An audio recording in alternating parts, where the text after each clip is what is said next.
감염된 상처를 치료하는 6단계. 다칠 때마다 무엇을 해야 할지 몰랐다면 감염된 상처나 다른 종류의 상처를 치료하기 위한 방법을 자세히 알아두자. 여러 가지 이유로 집 안팎에서 작은 사고들이 발생하게 되고 상처를 입었을 때 감염이 되는 일은 매우 흔하다. 만약 상처를 제대로 치료하지 않는다면 더 안 좋은 결과로 이어질 수 있으므로 감염된 상처는 가능한 빨리 치료하는 것이 중요하다.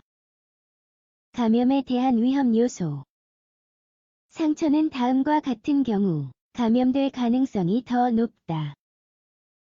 8시간 내에 세척되거나 치료되지 않은 경우, 손톱이나 깨진 유리로 피어싱을 한 경우, 먼지와 침이 더해진 경우, 사람이나 동물에게 물린 경우, 치료하는 데 오랜 시간이 걸린 경우, 당뇨, 알코올 중독 또는 손상된 면역 체계를 가진 사람에게 상처가 발생한 경우, 상처의 감염 여부를 파악하는 방법. 상처가 감염되었는지 확실하지 않다면 아래와 같은 징후를 확인하면 된다. 지속적으로 상처 부위가 붉어진 가장자리가 붓고 민감함을 동반한 국부적이거나 일반적인 열이 있다. 부드러운 움직임에도 지속적인 통증, 심각한 경우 예리하거나 따끔한 통증이 있을 수 있다. 고름이 분비된 흉터의 징후가 없음, 나쁜 냄새와 형태. 이러한 징후를 알아차리면 상처를 입은 부위가 세균에 감염된 것을 확실히 알 수 있을 것이다. 악화되기 전에 아주 조심스럽게 치료해야 한다. 감염된 상처를 치료하는 단계 1단계. 먼저 상처를 비누와 물로 씻어야 한다. 감염으로 인해 아프고 가려운 것은 정상이다. 이 과정은 붙어있는 먼지와 피를 제거하는 역할을 한다. 손뭉치를 사용하면 섬유의 흔적이 남을 수 있으므로 거즈를 사용하여 상처를 닦아야 한다.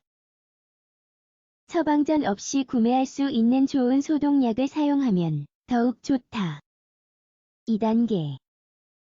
이상적으로는 살균된 붕대를 가지고 열려있는 상처를 덮는 것이 좋다. 이렇게 하려면 감염이 악화되며 발생하는 감염을 막기 위해 손을 아주 잘 씻어야 한다.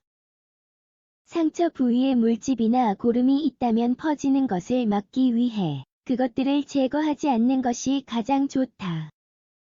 3단계. 적절히 치료되고 있는지 확인하기 위해 빈번하게 상처를 확인해야 한다.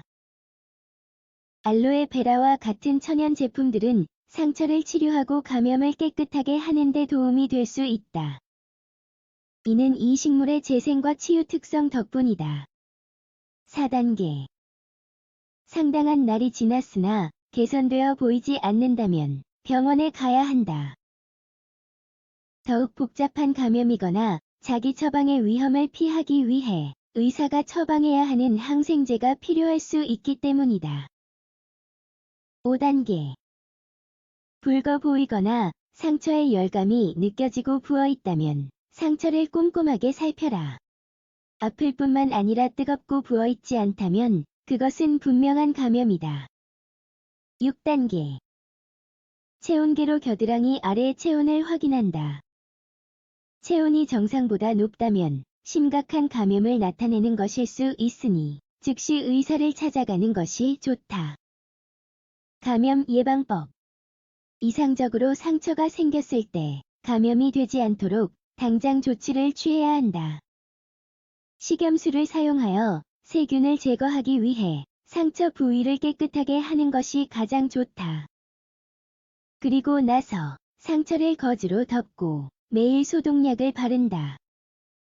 이러한 방법으로 며칠 하면 피부가 나을 것이다. 치료 방법. 치료는 거의 감염의 종류와 민감도에 따라 달라진다.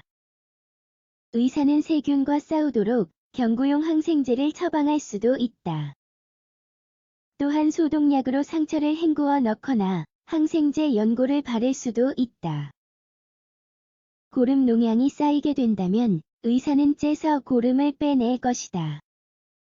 감염이 매우 심각한 경우 병원 치료가 필요할 수도 있다.